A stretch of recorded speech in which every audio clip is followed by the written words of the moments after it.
Hey guys, Average Joe Arms here.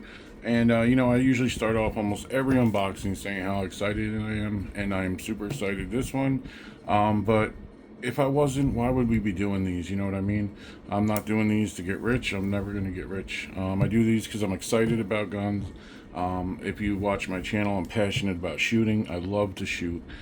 And this was something that I really wanted from the day I heard about it coming out, but the price point that it was at, I really didn't think it was worth the money. That was me personally.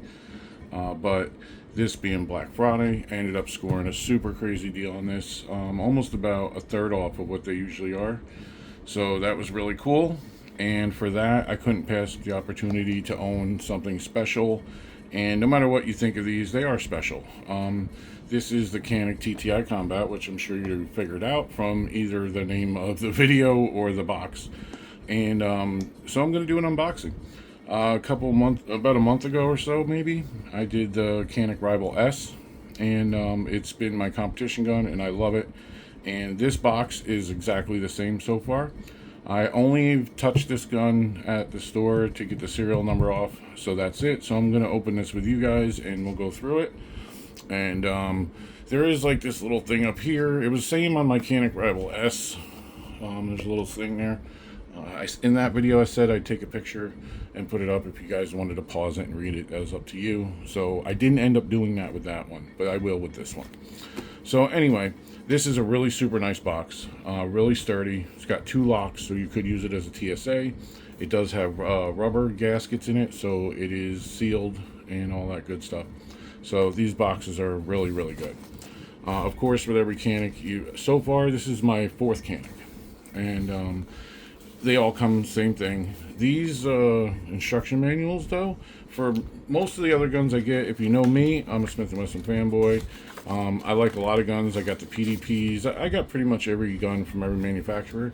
Their instruction manuals are pretty much the best I've ever seen, honestly.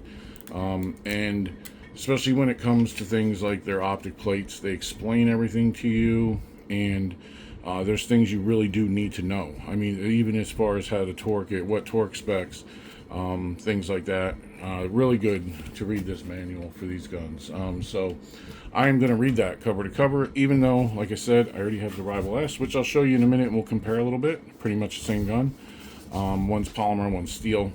But I do believe they're going to start making these in steel someday. So, a little card here. Welcome to the family. Canik, blah, blah, customize. Assembly. This is even separate to what everything is in there. They give you like a little quick start guide. Shows you how to take it apart. Little things like that. You know what I'm saying? You get this cool little Canik tool kit. I might as well just show it to you now. I'm sure most of you have seen it. I've even seen Ben Stoker's video of this, and he didn't know what it was. Of course, why would you until you do know? But there's quite a bit of tools in here, and you could actually use just this if you wanted to. I have a torque wrench and some good tools, so that's what I use, but I keep this because this is pretty neat. And all your little screws and all your like magazine release buttons, everything's in here. I'm not sure with this one, but with my other ones, there was even extra fiber optics for the front. But maybe we'll explore that a little later. That's pretty neat. So that's pretty much everything in this. So I'll show you. This is part of the kit, and that's what it looks like when you get it. There's some options and stuff you can get, like different optic plates that aren't in here, actual red dots and stuff that go in here. This is just the stuff. Like I said, this is just how it came. Actually, I had my Christmas party tonight, so I picked this up at the gun store real quick, and then I went home and then went to a Christmas party, and now I'm just getting home, getting to unbox it with you guys. So this is how it came, and let's take a look at it. And it is brand new out of the box, so it is empty, but we'll show anyway. Empty mag. It's flagged. There goes the flag. Gun is empty. Everything is empty. So instead of going over the gun and all the features right now, I'm going to go over the box and what's in it, and then we'll get rid of the box and bring the gun in, and we'll get a little closer look at the gun. So you do get extra back straps. You get 3 back straps, the one that's on the gun, 2 extras. You do get some optic plates, which I am going to pull out because I'm not sure which one I need now. There's 2 here, and basically they're just like shims. They're plastic. I don't like them as much as what comes on the Rival S, but it's a whole different mounting system, and I'll show you that too. You do get the spare mag. I believe this one's 18, just like my Rival, and this is a 21 Terran Tactical, but like I said, we'll go into that a little more in a minute, because we're going to empty the box out. This stuff on the bottom, this is pretty cool, and like I've said this in my previous videos, most of us who get guns, we don't need a lot of this stuff. We don't need a bullet magazine loader. We don't need these punch pins, although these are super freaking nice. I do actually use the one out of my other, and I keep it right here on my bench, and I do use it a lot.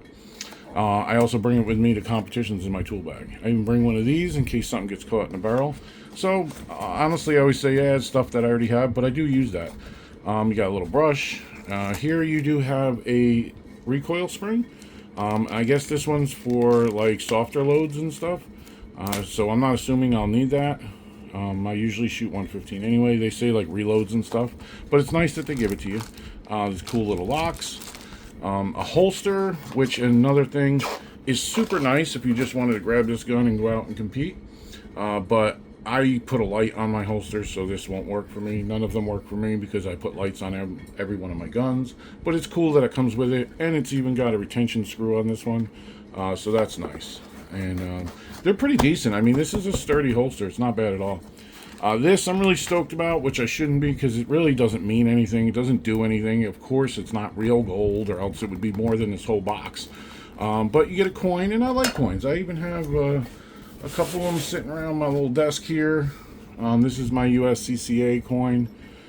I like these challenge coins. I have another one, a SIG one around here. I got a Spec Series M&P one. I got one with my Rise Armament trigger. I know they don't mean much, but I kind of like them. But this one's very special to me. I really enjoy Terran Tactical. I enjoyed their videos for a long time. Before he even did John Wick, I enjoyed watching Terran shoot. However you feel about him personally, I don't care. I love the John Wick series. I love, what they do there. And this is pretty cool to have one of these. And I'm excited about this. And who knows, maybe someday that will be a collector's item. I don't know, but I'm going to keep it. I really like it. So I'm going to get rid of this box. I pretty much showed you everything in it. And what we'll do is kind of just bring the gun back out and go over the gun. So just give me a second and I'll be right back.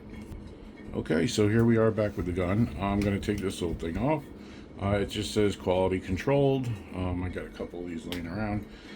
But I mean, I guess you could use it for, I don't even know what you can use it for. You can't even chamber flag. So anyway, this is the Terran Tactical Canik TTI. It's basically just a Canik that's been, I'd say, souped up a little bit.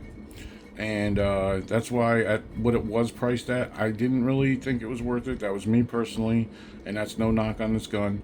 But after, just playing with it a little bit, in the gun store, like I said, I took it out to read off my serial numbers, and I left the chamber flag in it and everything. The only thing I did do was put this mag in it. It only comes with 2 mags. I say only, but yeah, only. For this price point, another mag would have been nice. But you do get a Terran Tactical base plate on one, which is a +3. Makes this a 21 rounder. These are quite expensive if you buy them separately, 40 something bucks. And so you're getting 2 18 round mags, but one has the Terran Tactical base plate on it. And this one has their smooth one, like the Rival came with the button and these. Of course, they didn't say Canik and Terran Tactical on them, but they're quick release too, which is nice because I use mine, like I said, at competition, and I drop them in the sand a lot, and I got to pop them off real quick. So that is nice. This will not be a competition gun, by the way. So you get 2 mags, and just for ha-has while I have it, I have one of my Rival S. Let's unload that. No round. For some reason, there was one left in it. I'm 99% sure. Yep, that's going to fit good. So that's really nice. So that's one of the features. This stippling is one thing I noticed right away when I took it out of the box. This is quite aggressive stippling, and it's on the front of the trigger too, which is nice. I actually really like that. I really like this trigger. I wouldn't say everybody knows Canik has good triggers. I'd say just as good as the PDP, but really well. Maybe not as good as my Apex, but it's close. But I really like this trigger. I like the face better than the one that's on my steel frame. So you got this nice 100 guard here. The mag release, I've heard Honest Outlaw talk about it being a little aggressive. So far for me, like I said, just doing this, it doesn't seem like it's going to get in my way. But you never know. But I do like how far it sticks out. That's pretty nice. Your takedown levers are the same as like a regular. The slide stops, I really like slide stops on the Caniks. My rival steel frame, and this all have the same, and I like them. They're ambi, which is nice. Even like if you want to drop it from here, I like these are quite more aggressive than my rival steel, so I really like that. These slide cuts are really nice. You got some windows here. These are really nice. Grabs really nice on your hand. And as you can notice there too, which everybody already knows, I know I'm really late on this anyway, but maybe you want to hear Average Joe's opinions, but this is a compensated gun. And it has a port in the barrel and a comp. So it is a ported compensated gun. One of the nice things, it's not threaded, so it's legal in all 50 states. That's something that I'm regurgitating that I heard from everybody else. I live in Florida. It's a free state. You can have threaded barrel. It doesn't really matter. But for other people, that might matter. You got your light rail. Some really nice long fiber optics here. These are really nice. I like it better than my steel. So window cuts here, which you could actually do some porting in there. Which is nice. Like I said, these are very aggressive. I really like that. The optic system's a little different, and we'll bring out the Rival S and I'll show you that. But you get a built-in magwell, which is nice. It's color coordinated. I really like this color. I have a couple guns in this bronze color, bronze and black. My shield is this color, and I've had some couple other ones that I might not have anymore, but feels really good. I'm really excited to shoot this. Looks good, everything, you know. I'm pretty sure it's gonna be reliable. All my three Caniks, two Caniks I have, my rival SFX and my rival steel frame were perfect, flawless, no problems. This will be the fourth. My first, the Canik Mete, I had a lot of problems with my Mete, but that was mine, and it didn't stop me from trying more Caniks, because like I said, this is my fourth, so I'm excited about this one. But yeah, I am going to grab the steel frame real quick. And as you can see, I have the TLR1 on here. I have a Silent Ghost on here. I do have a TLR1 right here, and we're going to be putting that on this. I have that on pretty much most of my pistols. I do have a different optic planned for this, which I'm excited about. It's a new release from a company, but it's not here yet. And if you, like I said before, I'm a passionate shooter. I'm going to shoot this gun, and I'm going to put an optic on it and shoot it. I'm probably going to go with my Holosun 407, which is an old standby for me. I have 3 or 4 of them. So I'm going to put it on there and shoot it because I want to shoot the gun. I'm not going to wait for the optic. Kind of sucks though, but hey, what are you going to do? But the optic mounting plate, which I wanted to discuss with you guys, as you can see on the steel frame, it is actually a plate, and it replaces your back sight here.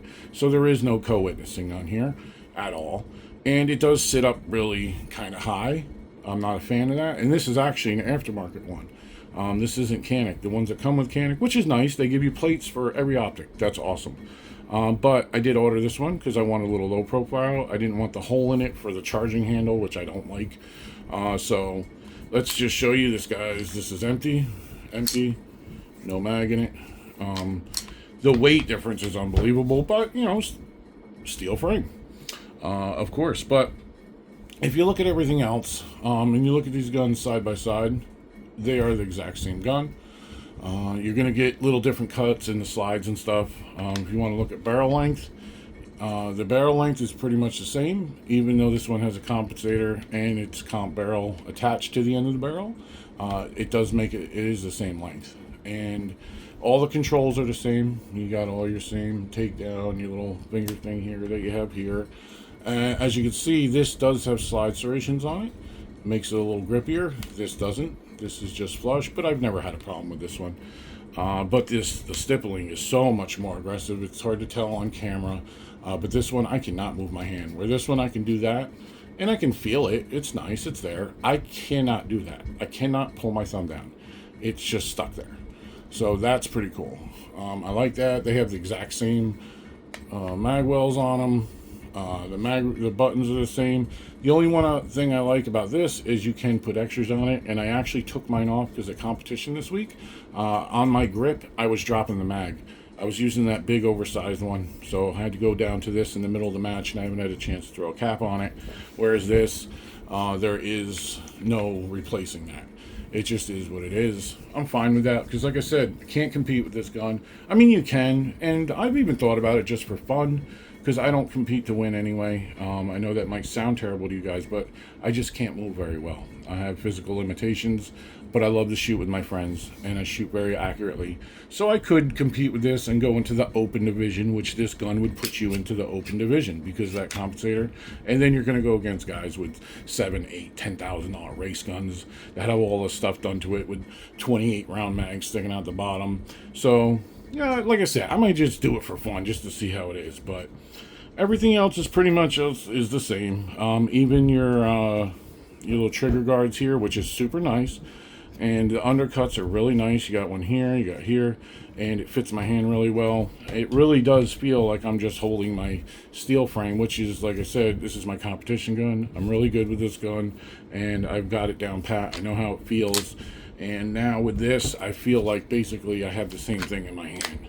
So knowing now that I have both of them, there's comparisons out there already, but I'm going to do my own anyway, and I'll share them with you guys. I don't know when that is. Hopefully in the next couple days. I'll get to go to the range, hopefully on Monday, and I'm putting this video out on Wednesday, December 4th, and I probably won't get to go for at least another 5 days, but hey, is what it is, and I'm still excited to get this. I'm going to change out the back straps, get a little different feeling, see what I like best, and we'll go with that. And like I said, we're going to throw the TLR1 on here, and we'll see how that goes. I really like these lights anyway.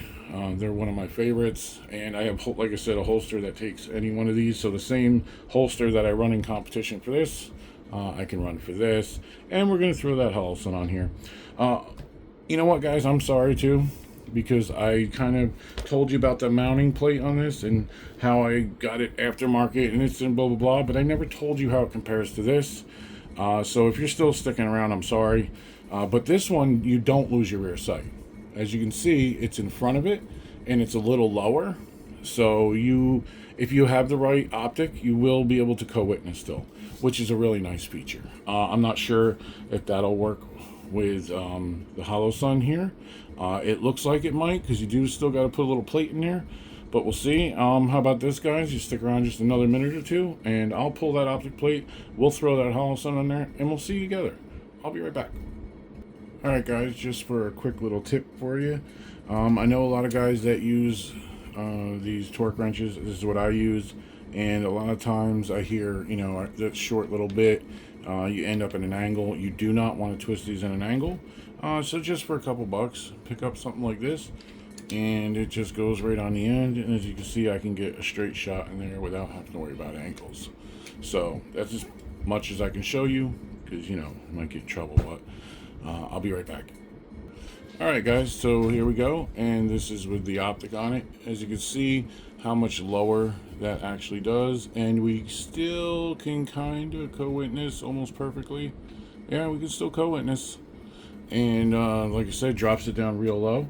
I've had that optic on this gun, and you can see the big difference there of how much lower that mounts.